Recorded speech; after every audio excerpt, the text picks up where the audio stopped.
In today's video, I'm going to teach you how to integrate Zapier with Slack to automate messages, notifications, and workflows. We'll be using the current desktop interface, and by the end, you'll have a Zap that posts to Slack automatically when your chosen app is triggered. Start by heading to Zapier.com and logging into your account. Once you're in, look for the Create button and choose Zap. Think of a Zap as a simple recipe, a trigger that starts the process, and an action that follows. In the Trigger search box, pick the app that will kick things off. This could be Google Sheets, Typeform, Gmail, or whichever tool you already use. Choose the specific trigger event that makes sense, like a new row added or a new form submission, then connect the relevant app account.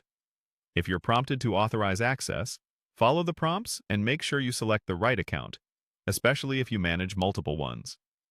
Next, click Test Trigger.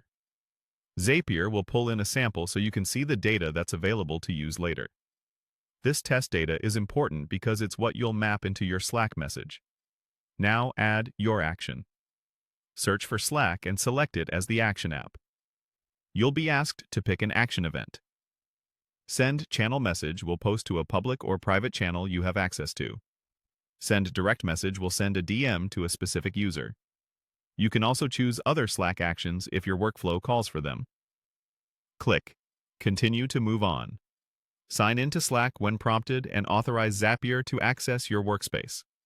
Double-check that you're connecting the correct Slack workspace. Then select the workspace and the exact channel or user you want to send the message to. Enter your message text. This is where mapping comes in. Use the fields from your trigger, like names, dates, form responses, or spreadsheet values, so your Slack message includes live, useful details. You can add a short intro line for context, keep the tone clear and professional, and make sure it's obvious what the recipient should do next, if anything. Click Test. Step to send a test message. Switch to Slack and confirm it arrived in the right place and looks the way you expect. If something's off, adjust your fields or wording back in Zapier. When everything looks good, click Publish to turn the Zap on. From now on, whenever your trigger fires, Slack will post automatically. If this video helped, please like, subscribe, and share. Thanks for watching.